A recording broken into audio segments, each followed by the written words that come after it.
So didn't know how to use it at all. I think we are live. We are live. We are live, but nobody's here yet. Just hang fire. Let's have a minute. I hope people come.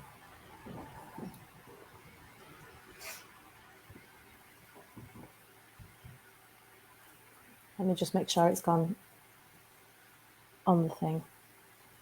It is, I can see it.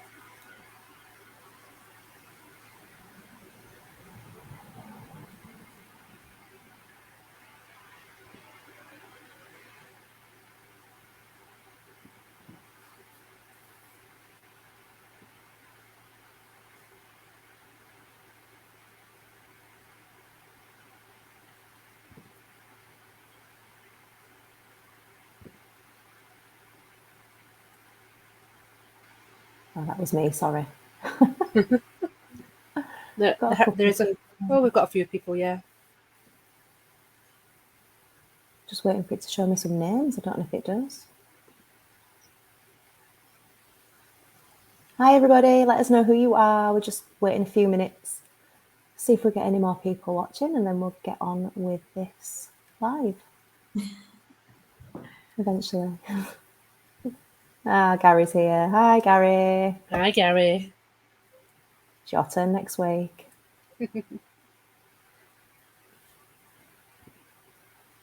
Gaza and the young Michael D. Who's Michael D?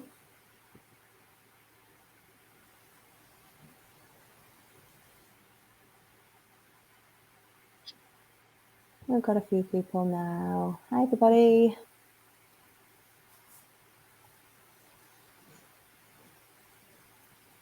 Just another minute and then we'll get on with it.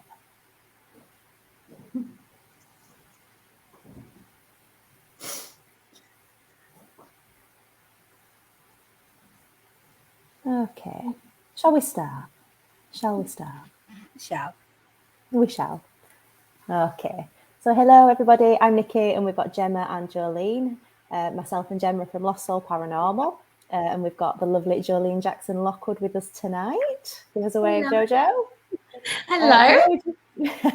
We're just having a little chat with Jo tonight. So Jo, do you want to introduce yourself? Tell us about yourself. I know a lot of our followers will already know you, but we might have some new people with us. So off you go. Well, I'm Jolene Jackson Lockwood. I am a psychic medium, so I've done quite a lot of paranormal investigations with you girls as well, which has been fantastic. Yes. But I do an awful lot of events, and I'm proud to be part of your Wraith Chasers event in September. Oh, so yes. Exciting. So it is exciting. So yeah, I've been around for quite a number of years, so they say. I've been featured on quite a lot of TV shows, so I've been really lucky throughout my time in the paranormal, really. So yeah, that's it's really difficult when you do things like this to kind of talk. I hate it. We've got to pretend we don't know you, Jo. I know. It's hard, isn't it? Tell us all about yourself. Oh, hi, Paul. Hi, Ali. It is difficult, especially when you know people as well, and you've got to kind of try and explain who you are, what you do, all the rest of it. But yeah. And I imagine most people watching this will already know who you are or have worked with you at some point. But it's nice to have a little chat and a catch up every now and again. It is, yeah. So, a lot of people who are watching, obviously Paul, Gary. Well, Gary's my little sidekick anyways, and he's we all love Gary. We love Gary. Everybody's favourite Scouser. Everyone's favourite dad. Yeah. Paradad. Yeah, so he's lovely, isn't he? So it'd be good to speak to him next week as well. Yes, it will. Yeah. So we've got both you and Gary guest mediuming, if that's a word, with us in September at the Corn Exchange. So that's super exciting. So we know that you and Gary actually do quite a lot of events together. I went to one of your events recently and you work really well together. So how did this come about? How did you and Gary start working together and doing what you do? To be honest, I think it was more of my confidence levels, really. I think it was. Starting out in a new kind of arena made me worry, and obviously not being a very confident person, even though I look like I probably am, just thought to myself, what if, and it was just one of those things that I kind of thought to myself, who's funny, who can come in, who can bounce off me at that time. And the only person that I could think of was Gary. And Gary's fantastic at what he does, and we do work really, really well together. We gel really well, and he is like probably one of my best friends in the paranormal, but also like just in general day-to-day life. He's become firm part of the family more than anything. So I think my confidence levels when I first started doing the small events, because I've always done readings, I've always kind of done the readings for people and always been all right with that. But when you're putting yourself out there on a stage with 40, 50, 60, 70 plus people, it kind of, you sit there and think, am I doing the right thing here? Am I doing okay? Am I going to get stage fright? Am I going to do this? But to be honest with you, it's been good, Gary being there as a little bit of a back, not a backup, so to speak, but more of a sidearm to me. But I've realized now that when I do start working, I'm on a roll, and it's constant, and you just can't stop it. Yeah. So we know you do some platform work. You do your psychic suppers, which are fabulous. Everybody should come to one of those. I'm yet to go to one yet. You need to come, Gemma. You need to come. I know. Fabulous. Kids. July the 1st, I've got one back at the New Miller Dam, the Lake Bistro. So those tickets are on sale now. So that's good. Oh, when is that? It's 1st of July. Friday, the 1st of July, and that's in Barnsley Road in Wakefield. And the tickets are £40, and the meal is absolutely fantastic. The food is amazing. It's nice. Great. I may have to indulge. Definitely, it's all good. But if you do, obviously, we know you do your platform stuff, and probably to a slightly lesser extent, if that's fair, the paranormal investigations. What do you prefer? What's kind of your bag? What would you do if you had the choice every week? Well, I kind of started out years and years ago doing paranormal investigations. I think I've been doing them since I've been about 15. And obviously, I'm not going to tell you how old I am or anything like that. But, that is a long time ago. And obviously, I started Phantasmic Paranormal back in 2016 as well. So that was another public event. And I love doing my gallery readings, but I also love doing the group readings, and I love doing solo readings. Paranormal investigations, I prefer now to go on team events only, because I want to be around like-minded people who, we're not all going to be sat there in a room saying to people, 45 minutes in here and putting time limits on things. If you get an activity somewhere, you ought to be able to stay there and to kind of, delve into what you're actually experiencing. And I don't really think that, you do get that an awful lot. So I think I do enjoy the events. But and on the other hand, if somewhere's completely flat, you can move on. You don't feel like you've got to stay somewhere for the full hour. You can totally immerse yourself in it then as well. It's just whatever you want to do and how long you want to do it. Totally. Yeah. Unless you get cleared out of a room by a smoke alarm, Joe. That too. Justin wanted to ask a question. Sorry, Justin. What did you want to ask? Is it in? He said, all these mediums that do online readings, do they actually work? The answer. Well, Joe does quite a lot of online readings, but I suppose it depends on who it is, doesn't it? Yeah, it does work, Justin. Even though we're on a video screen, we can still pick up energy, and we can still pick up, messages from loved ones who've passed.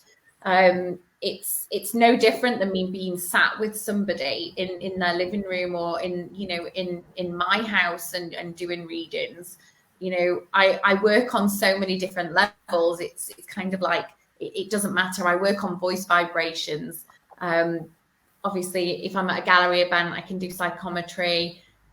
If I'm doing something else, you know, if I'm doing a solo reading, then I can be at somebody's house, which, you know, everything is totally different. It's how you link into that person. But yeah, you can do them online, and they do work. There you go, Justin. Question answered, I think. Justin's amazed that I'm talking. He is. Can't get a word in edgeways usually, Justin. I'm just going back up through. I think we've missed a few people.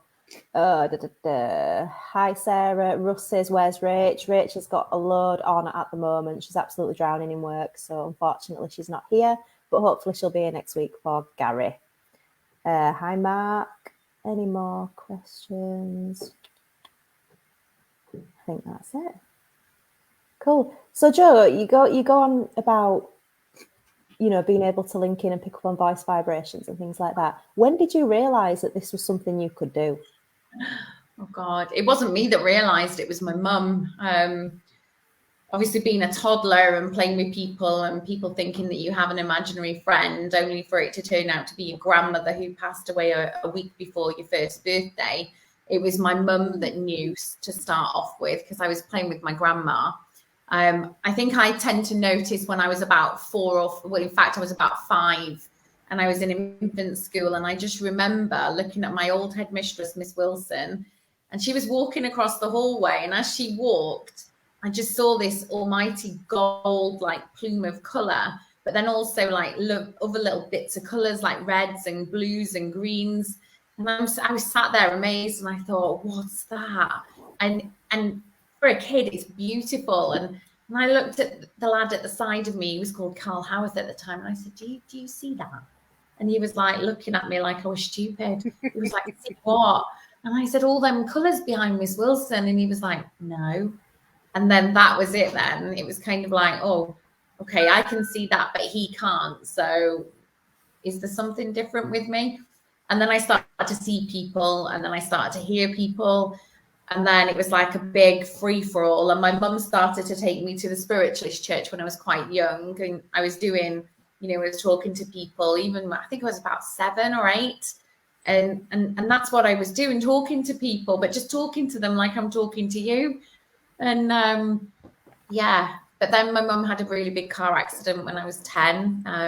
A car run into the whole family whilst we were walking on a pavement, and I didn't have anything for about 3 years. So my mum was embedded in a garden, and her leg was severed off, and yeah, it was just a horrific time for the family. And yeah, we got put into temporary foster care for me and my sister, and it was a trying time, because obviously my stepdad couldn't look after us because my mum and him weren't married at the time.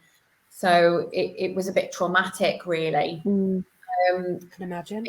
But yeah, at 13, I think that's when it all kind of came back. And to be honest with you, those 3 years were kind of like miserable, really, really miserable. I felt like I didn't have anybody to talk to. I felt like something was missing.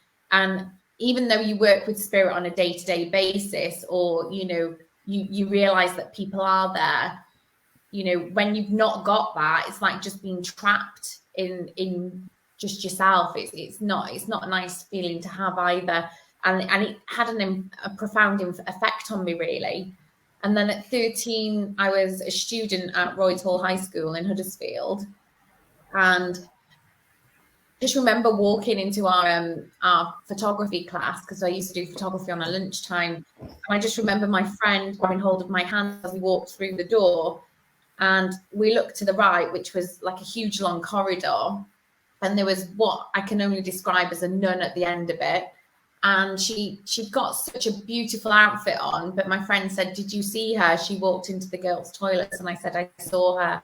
And as we walked into photography, Mr. Harris said to us, oh, you look like you've seen a ghost, girls. And I was that's like, actually giving me goosebumps. He said, we have, but my old school used to be a military hospital, so it wasn't actually a nun that we saw. It was actually a nurse from the world, like from the wartime. Yeah. And it was amazing. And there were just certain things that happened at that school that I'll always remember. And with fond memories, really. And then we moved house into a bungalow. My mum and dad did a huge amount of renovation work there. And I saw a woman and I couldn't understand a word she was saying, and she was Polish. And she kept telling me her surname. And in the end, I had to write it down because I turned around to my mum and said to her, can you please get rid of her? I said, she won't leave me alone. I can't sleep. And at this point, I was going through GCSEs and things like that. So that's my life in a nutshell. Started to investigate with my friends about 15. Did the usual Ouija boards and things like that. And, we had the bad experiences. So we kind of didn't do that anymore. So we were more looking for auras and things like that when we were at school. And then I started to investigate like renowned places, like going into graveyards and things like that, like you do at that age, at 16. And then I went on a ghost hunt to the Galleries of Justice. And then it was like, I was getting so much. It was horrific, is that place. I'd seen a man I'd seen a man in a tricorn hat in the actual courtroom, and he was stood there looking at everybody. And then we went down to the laundry room, and I just remember being like, feeling like I was in like a vortex or something, like a washing machine. And then went into the caves, and I don't know, I just heard this man say, you need to stand still. And literally as soon as he said, you need to stand still, I started to feel sick. I started to feel really anxious, like I needed to get out of there and I needed to run. And that's all he kept saying to me was, run, you need to run. And literally I ran to the toilets, which is quite away from the caves. I was throwing my guts up. Oh, so that was my first ghost hunt. So that was. Well, the Galleries of Justice was the first time I ever worked with Gary, which was interesting. Yeah, a few years ago. Yeah, so that was good. But yeah, those caves are horrible. The whole place is pretty active, isn't it? We need to try and go back. It's just all changed recently. I think Rachel's been recently, hasn't she? And you can't get in a lot of it anymore. That's the thing. There's an awful lot of venues now who are changing things up and putting, like Ruthin Jail, they've put the Welsh National Archives in there now, so you can't actually go up onto the catwalks anymore. So it takes away a hell of a lot of investigation and things like that. So it's really difficult now when venues change things. Yeah, it's a shame. It's why I like to get in places while we still can. Yeah. Paul had a question, which I'm trying to show, but my computer's I think we've had a few. There we go. So, Jo, another one for you. Where has been your favourite location? My favourite location has to be Ruthin Jail. Well, I've got a couple actually, but Ruthin Jail is one that really, really stands out to me. It's a beautiful Pentonville prison, so it was built way back when, and quite a lot of it survived. Now, when I was doing my walk round, I went with one of the ladies from the shop. She took me round, and this was back in 2017 when I went there. And as I walked into the downstairs, you've got quite a lot of different cell areas. And they used to house female prisoners and they used to house male prisoners and also children in there.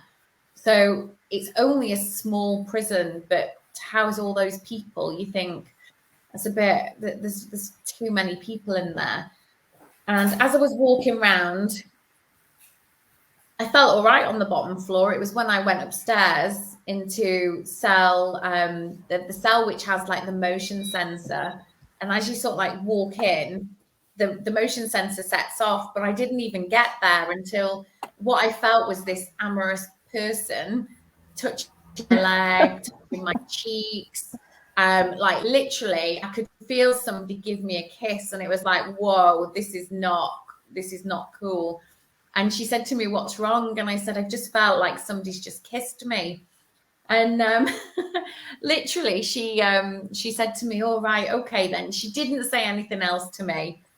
And then as I started to move into this other cell area, I felt this tap on my bottom, and I was like, that is it. You don't get to do that. You know, Got this yourself is my... an admirer. Well, apparently, when we got back, she said to me, I'll tell you something when you've done the investigation. And I said, that's absolutely fine. So we started to do the investigation, and we were in the dark cell, and I had a spirit box by Radio Shack, which they're like rocking horse. Yeah, you can't get hold of them at all. And I had my Radio Shack going, and I was just in the dark cell, and I was messing about with my camera. And I said, oh, I can't, my flash won't work. And literally on the spirit box, you can hear, because of me. And it was like, oh my goodness. And I said, can you drop the temperature down to 14 for me? And by this point, I think it was about 16.2. And he dropped the temperature to 14. And as soon as it hit 14, he said 14. And it was just, the intelligence was just unbelievable. And we were all sat upstairs on where the catwalks were, and we could hear the clanking of keys on the catwalk, but you could also hear footsteps, but there was nobody allowed in that area. So there was nobody, you know, everybody was accounted for. And I just remember saying, right, we're going to do a spirit box session so everybody can hear it. And we sat there, and I held up a torch in my hand, and I said, can you tell me what I've got in my hand? And this voice just shouted torch. So then I picked up a cigarette, and I said, can you tell me what I've got in my hand now? And he shouted smoke. So that to me was just unbelievable. And the amount of people that commented then thereafter were like, this is fantastic. It's things like that you can't really argue with, isn't it? Like when we were at Morecambe a couple of weeks ago doing Estes in the that pool room, the billiard room. Yeah. And everybody was just being touched on cue, and it's things like that you do it for, I guess, isn't it? You know, you can try and make words from spirit boxes fit any scenario, which is what I struggle with sometimes. I think sometimes it's gobbledygook, but I think people try and make it fit because they want to sometimes. They're desperate to, Yeah, but it's when you get real intelligent responses through like that, it's what we do it for, isn't it? Yeah. And I think another thing that kind of validated it as well is that one of the guards actually was murdered, and sadly they never, I don't think they found the body. I can't really remember the story because it's been so long since I went there. But I just remember doing a group photograph of everybody at the start of the night. And when you actually look at the picture, it looks all above board. Everything looks fantastic. But then you zoom in and you actually see a man stood underneath the fire escape sign, and he's roughly around about 6 foot tall because the doorways were all around about 6 foot tall. And then he was just stood there in the guard's uniform. And it wasn't until I walked into the shop and I said, oh, you know, what did the guards wear? And I said, because I've got a picture and I just want to show it to you. And I just want to see whether this is one of the guards. And her face just said it all. She was like, oh my God. She said, that is one of the guards who was here that was supposedly murdered. And you can still see the outline of his mustache, his ears, his hat, how tall he was. That's amazing. And he was stood there, and I turned round, because when you walk into the shop, you don't really take much notice of what's behind you. And she just looked at me and she said, do you see the buttons on his hat? And I was like, yeah. She went, turn round. And as I turned round, I could see the uniform, and I was like, holy. I was like, that is amazing. You can't write it.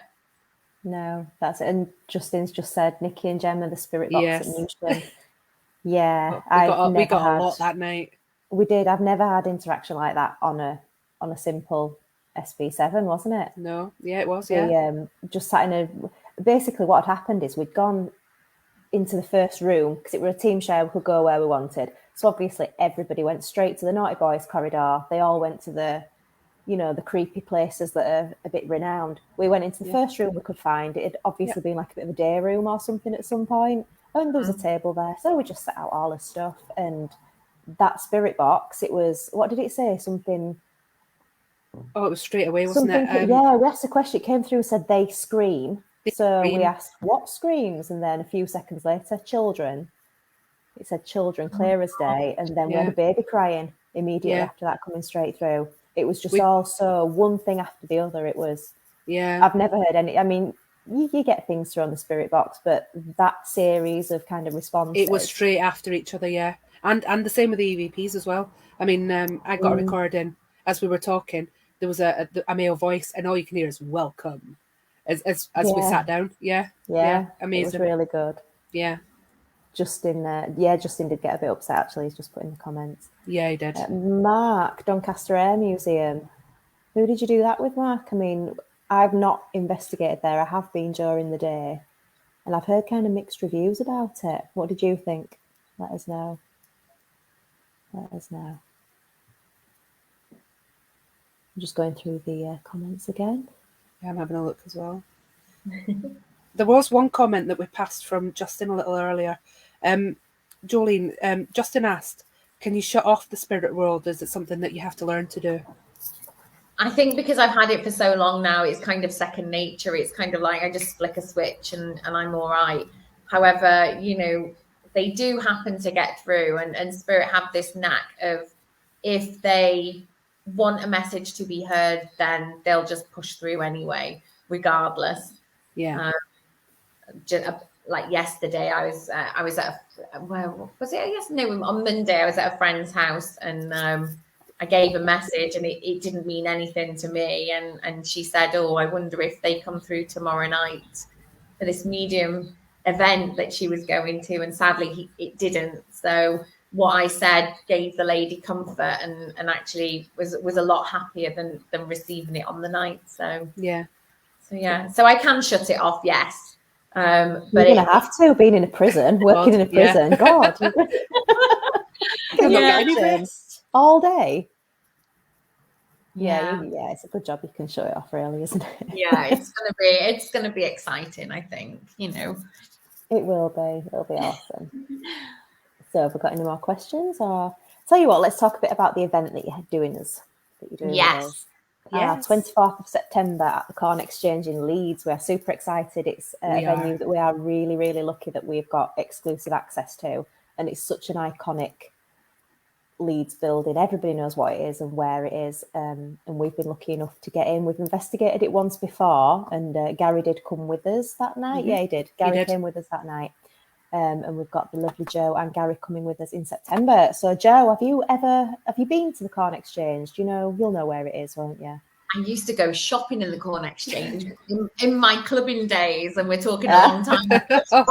Were you one of the goths on the steps? Yeah, they used to have like a clubwear shop in there, so it used to be like. I remember it. They used to have some gorgeous stuff in there. So if I couldn't find what I wanted at Kevin John, which was in Huddersfield, and he was renowned designer, and he's dressing all sorts of people now. If I couldn't find anything there, I'd hop on a train and go to the Corn Exchange. But yeah, from my clubbing days, it's kind of like, it's so strange. The building is so iconic and such a landmark. It's one of those buildings that you think to yourself, oh, I wonder what it's like to investigate. And I think that's one of the reasons why I agreed to do the investigation with you, is because it's somewhere that I would never have thought to do an investigation. However, when you look at it, you think, oh, I wonder what's in there. I wonder what's, Yeah. I mean, because obviously it was built as it's named, a corn exchange. It was a farmer's market. So obviously over the years... No, I'm not going to tell you. I'm not going to tell you anything. I'm just going to talk about kind of... It's although there's not been any kind of residential activity there's so much been through that building, and so many energies and people been through it. It's really interesting. I'm not going to tell you anything more. I'm not going to, sorry everybody, go into the stories. But the stories aren't very well publicised, because it's not one of these places that is done to death on the paranormal circuit, really. It's not. So there's not a huge amount that you can find out about it by a quick Google. So it is quite exciting. It is. It really is. Hi, Jill. Saying hello to everybody. And hi, Mark from the States. Mike Archer. That's the one. So, what else can we ask you about, Jojo? So, what's name for a while? I always call you Jojo. I know. So what's the things you're most looking forward to about the Corn Exchange? Is there one particular aspect of it? I think because I'm from that neck of the woods anyway, I think I'm going to be, it's interesting because it's nice to go back home, isn't it? It's always nice to kind of jump across the border from Wales into England and just to see, you know, it's going to be nice to see friends as well, and also investigate some historic location that really isn't, like you said, it's not publicized heavily, is it? And, you know, an awful lot of people like to read up on places. And I'm like, please don't tell me anything. You'll But get the full experience. Yeah. Yeah, I'm really excited to meet your special guests as well. Yes. Mike and Chris from the Wraith Chasers. Amazing guys.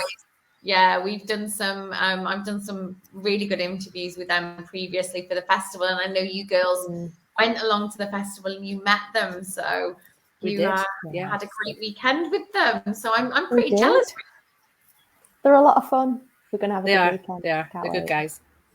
That's good. So yeah, I'm excited to see them.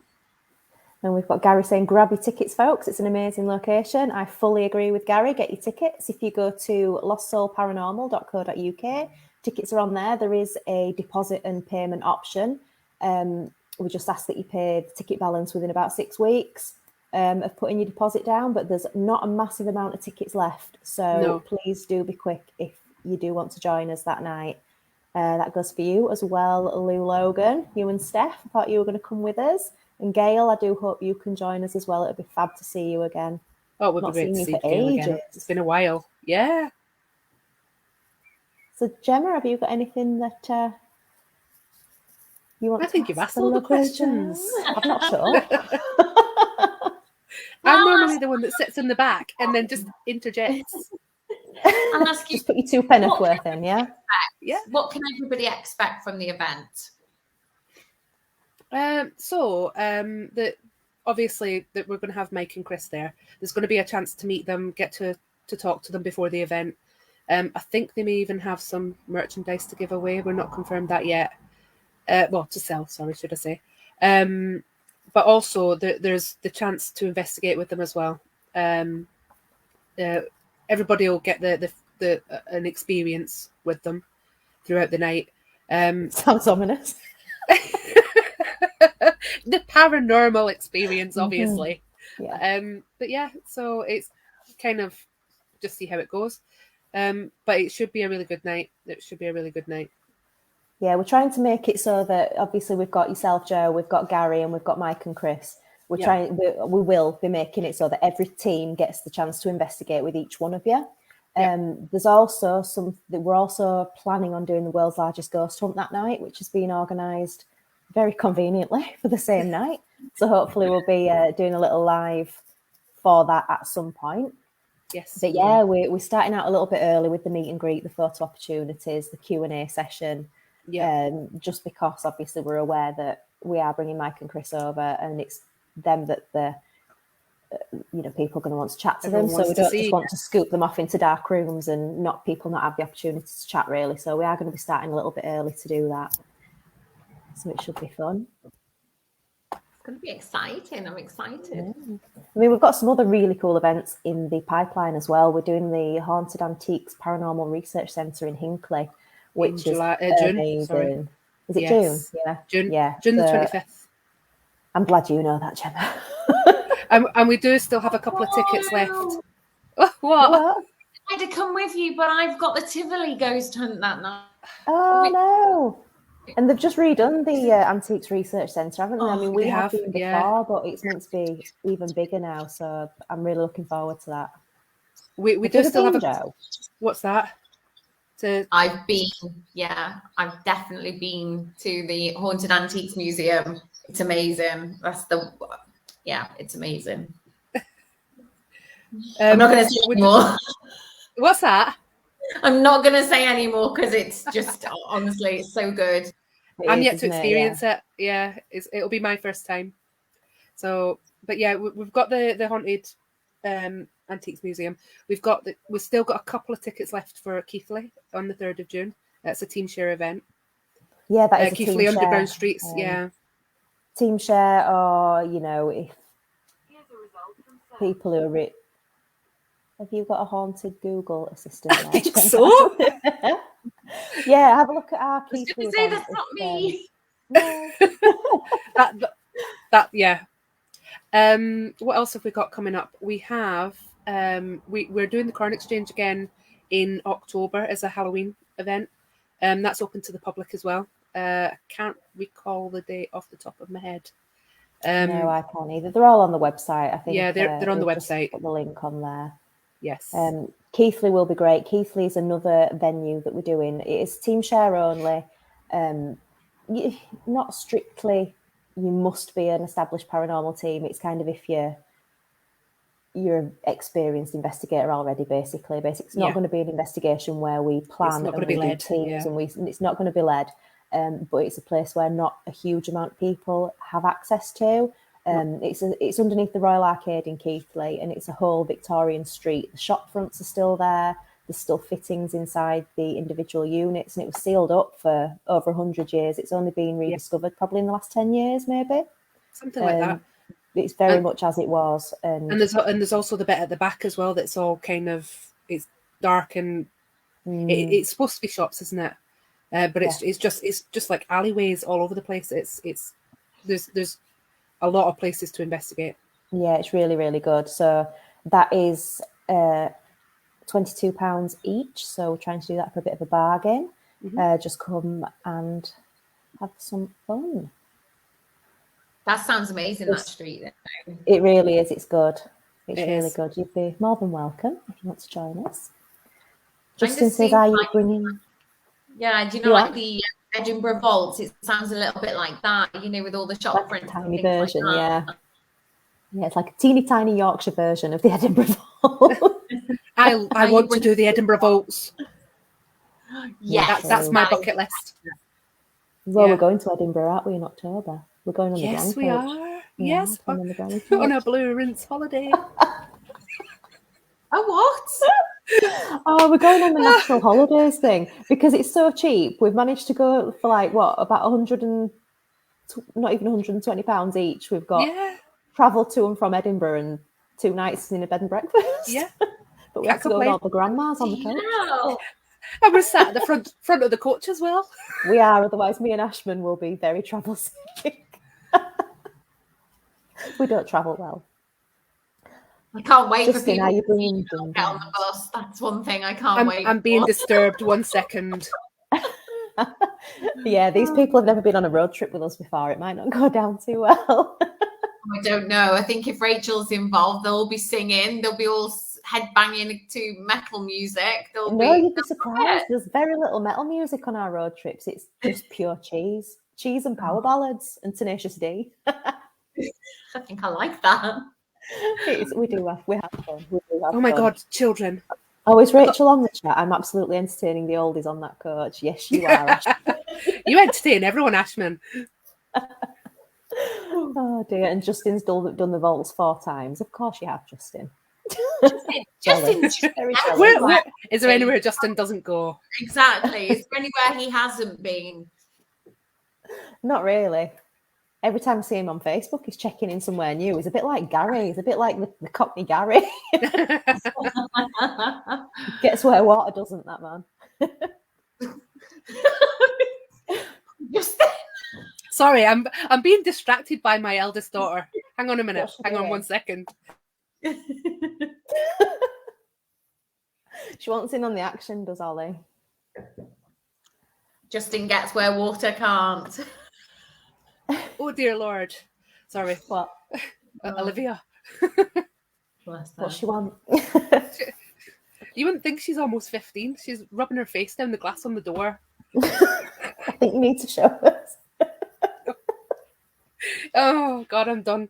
They have a habit of doing that though, don't they, kids? They, when they never want you when you want to speak to them, they don't want to speak to you. But as soon as you're doing something, they want in on it. Oh yeah. Bye, Mark. Yes, we'll hopefully see you at Keighley. Let us know if you can come along. And Justin. Oh, Joe, are you going to Newsham? Yes. Oh, hang on. I'm wanted now. Just a sec. I can't figure out how to mute my chat, and my daughter's like next to me. Oh my God, children! I'm being distracted I again. love it. It's great. You know, God, we're they're all both as bad as each other. I know. I've created a monster though. She's now into paranormal shows on Discovery Plus. She comes down and asks to watch them. Good. The next generation of paranormal investigators. I don't think my daughter will go on another one since we went to the George Jarvis school. No, I don't think she will. No. And I think I was a bit wrong with doing that as well. Yeah, well, Daisy and Jasmine are only 10, aren't they? So there's time yet before we take them. I think Iris wants in on it as well. No, well, they think they're Lost Soul Paranormal 2.0, don't they? Yeah, the mini coven. Mini coven. That's what they are. Mini coven. It's strange. Oh, bless. No, it's them that's decided this as well. Yeah, I'm looking forward to Newsham in a couple of weeks. I've been before, but yeah, I'm dead excited about going again. Oh, me too. I would be too. It's the best place I've ever been, and I'd wanted to go for so long. It's one of those places where I built it up, and then I was really worried when I went that it was just going to be crap. And that's all we were saying on the way down, wasn't it? Yeah, like what if nothing happens? And it was just amazing. I'd go back tomorrow. It did not disappoint. Yeah. You didn't go in the morgue though. That's like, you know. No, a lot of it was locked off. Yeah, we had exclusive to another team. Yeah. I managed to get into the morgue before, and that's quite a scary place, really, especially when you were locked in one of those fridges. It's like, you know, you sit there and think to yourself, oh, and I get claustrophobic anyway. I'm absolutely pathetic. I'm scared of heights, and I get claustrophobic. So yeah, being shut in one of them fridges wasn't the best for me, to be honest. No. But my friend Paula, who came with me at the time, she was like, I love this. This is great. So I'm glad I'm going back though now. I'm really glad I'm going back. Yeah, I hope you can get in all the areas, because when we went, a lot of it was locked off. So, but yeah, I totally get the claustrophobia thing. Oh, you tried to put yourself in that. I tried to put myself in that mortuary trolley. Yeah, like the metal box with the hinged lid, and I kind of laid down and my feet were touching the bottom. I mean, bearing in mind I'm 5 nothing, and I got in this trolley and I touched both ends, and I managed to close the lid halfway. And then I'm like, no, let me out. I'd have no way of getting in there then.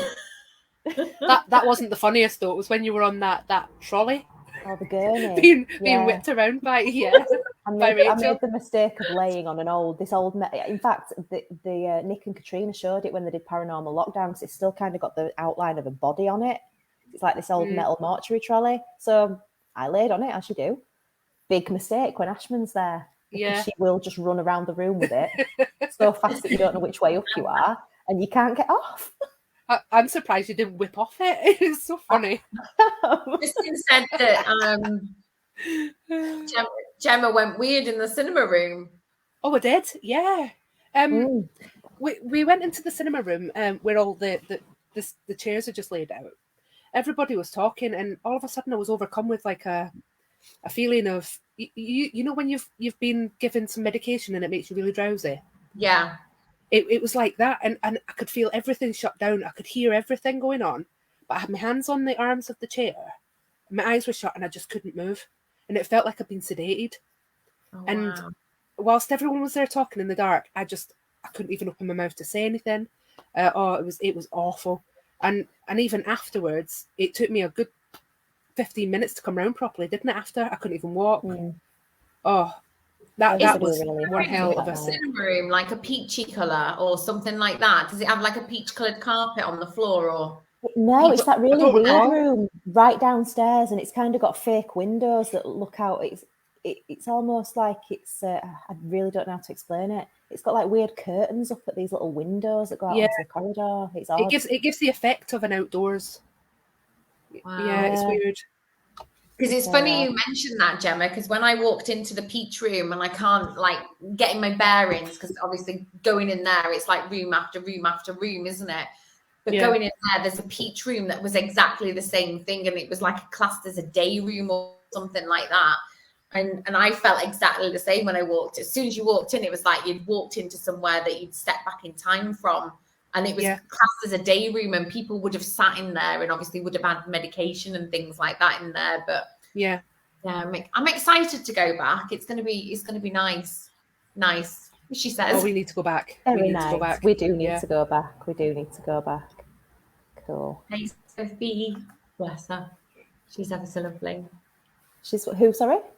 Sophie. Oh, hi, Sophie. I don't know Sophie, but...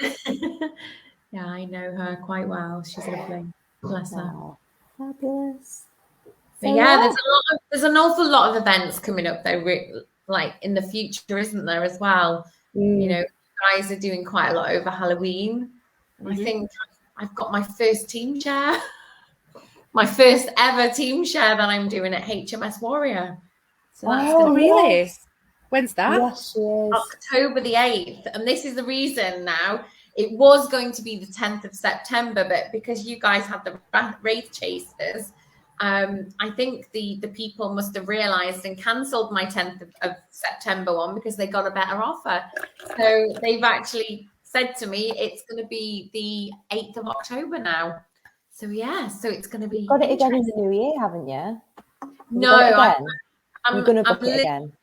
Toying with the idea of booking it again, yes, but I just want to see what the noise contamination levels are like, and seeing, you know, if it's going to be feasible for us to have, you know, as many people as we want in there. So we'll have to see. I will 100% come to that again. Yeah. So it's on the 8th of October. So that's something a bit different as well, isn't it? It is. And it's so how can people go? Is that sold out, Joe, or can people still get tickets? No, it's actually not sold out. There's about 10 more tickets left because people have given back because obviously the change of the date. So you can go to my website, which is jolenejacksonlockwood.co.uk, and head to the events. Just say sold out because some of the tickets were pre-booked. So we sold it out. However, I need to remove that. So once I've removed it, you can be able to buy tickets. Go get tickets, everybody. Come to the Corn Exchange with us and then go to HMS Warrior with Joe. Yes, definitely. It'll be brilliant. So HMS Warrior in Portsmouth is going to be, Gary. Portsmouth Way, is that a new place, Gary? Portsmouth Way. Bless him. Yeah, so shall we wrap it up there? Yes. Oh, Gail's booked Keithley. Awesome. And she's going to speak to Joe. So, yeah, we'll just remind you we've got the 24th September at the Corn Exchange with Mike and Chris from the Wraith Chasers. And we've got Gary and Joe kindly guest mediuming, or as I said, mediuming again. I don't even know if it's a word. Mediuming for us that night. We've got Keithley Underground Streets. We've got the Haunted Antiques Paranormal Research Centre. We've got all kinds of really exciting events booked. So if you go to our website, which is lostsoulparanormal.co.uk, you can get tickets through there, or you can message the Facebook page directly and we can point you in the right direction. And it'd be awesome to see you there. See you later, guys. See you later, everybody.